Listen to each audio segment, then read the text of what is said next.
Hello friend, rock gaming চ্যানেলে সবাইকে স্বাগত জানাই। আশা করি আপনারা সবাই খুব ভালো আছেন। একটা রেসিপি ভিডিও নিয়ে হাজির হয়ে গেছি, সেটা হচ্ছে ডিম আর আলু রান্না করবো আজকে। তো ডিম আর আলু মোটামুটি সবারই, ছোট থেকে বড় সবারই এটা পছন্দ খাবার। আর এই তরকারিটা ভাত বা রুটি পরোটা সব কিছুর সঙ্গে ডিম আলু তরকারিটা বেশ ভালো লাগে। তো ডিম আর আলুটা কীভাবে রান্না করব, তো ভিডিওটা প্রথম থেকে শেষ অবধি দেখেন, সাথে থাকেন। আর কি কি উপকরণ লাগে আপনাদেরকে সব কিছু বলে দেবো।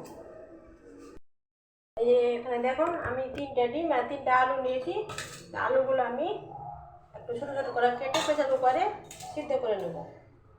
এভাবে আগে সিদ্ধ করে নিলে রান্নাটা চটপটি খুব তাড়াতাড়ি হয়ে যায়। এই দেখুন, এইভাবে আমি করে নেব।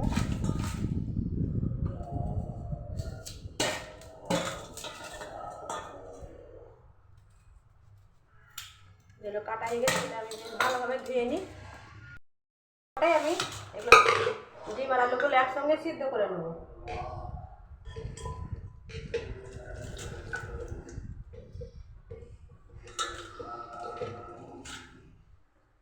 সিদ্ধ করার জন্য দিয়ে দিলাম জল।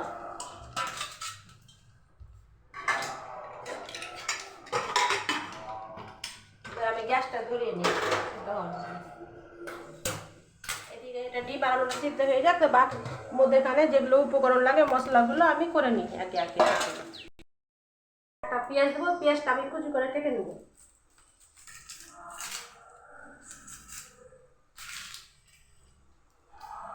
পেঁয়াজটা আমি কুচি করে কেটে নিই। এদিকে পেঁয়াজটা কুচি করে কাটা হয়ে গেছে। এখানে আমি একটা রসুন নিয়েছি, রসুনটা আমি ছাড়িয়ে নিই। আদা দেবো, আদাটা আমি ছিলে কেটে নিই। রসুন আর আদা ওগুলো মশলা করে দেবো। এদিকে ডিম আলুটা সিদ্ধ হয়ে গেছে, এবার আমি নামিয়ে নিই। দিয়ে দেবো তেল, ডিম আর আলুগুলো ভাজার জন্য। তেলটা একটু গরম হয়ে যাক, একটু হলুদ গুঁড়া দিয়ে দিব, তাহলে ছিটকবে না ডিম দিব। তো একটু একটু করে কেটে নিই এইভাবে।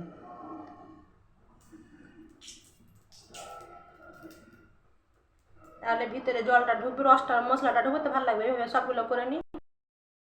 তেলে আমি ডিমগুলো দিয়ে দিলাম একে একে।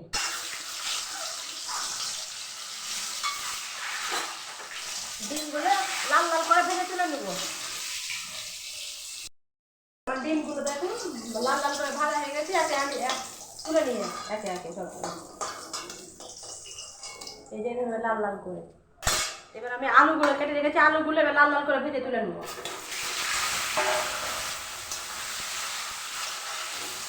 আলুগুলো লাল লাল করে ভেজে নিই। এদিকে আলুগুলো লাল লাল করে ভাজা হয়ে গেছে, আলুগুলো এবার একে একে তুলে নিই। সবগুলো আলু একসাথে তুলে নিই। এই দেখুন, ডিম আর আলুগুলো একসঙ্গে এবার ভাজা হয়ে গেছে। এবার আমি একটা শুকনো লঙ্কা তেলটা দিয়ে দিলাম, আর 2টো তেজপাতা ফোড়নে দিয়ে দিলাম। এটা আমি দিয়ে নেব। একটা কেটে রাখা পেঁয়াজ কুচি তেলটা দিয়ে দিলাম।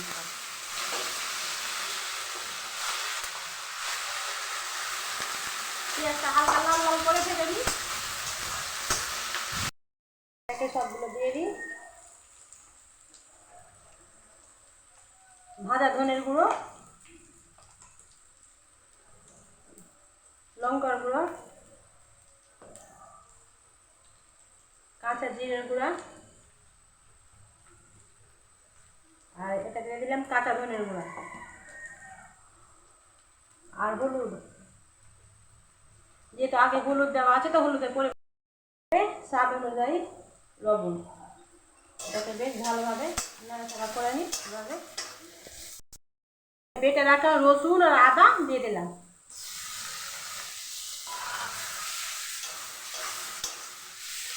মশলাটাকে বেশ 2 থেকে 3 মিনিট মতো কষিয়ে নেব, তাহলে বেশি ভালো লাগবে আর খেতে। মোটামুটি কষানো হয়ে গেছে, এখানে অল্প পরিমাণে জল দিয়ে দিলাম।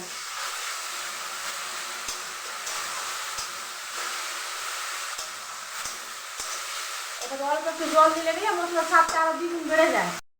মশলাটা তেল ছেড়ে দিয়েছে যে দেখুন। এবার আমি এখানে পরিমাণ মতো জল দিয়ে দিলাম।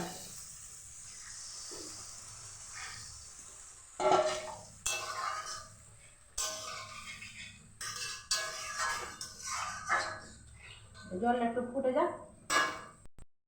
মশলা দেওয়া জলটা ফুটে গেছে, এবার আমি ভেজে রাখা ডিম আর আলুগুলো দিয়ে একে একে দিয়ে দিলাম।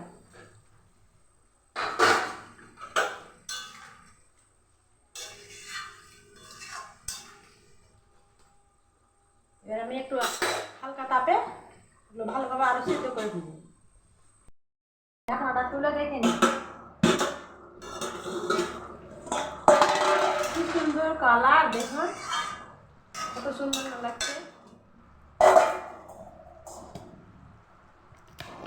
এবার আমি গরম মশলা গুঁড়ো দিয়ে নামিয়ে নিলাম, গরম মশলা গুঁড়ো দিয়ে দিলাম। দেখুন কালারটা কি সুন্দর এসছে। আমার ডিম আলু রান্না কমপ্লিট, রান্না হয়ে গেল। কালারটা কত সুন্দর।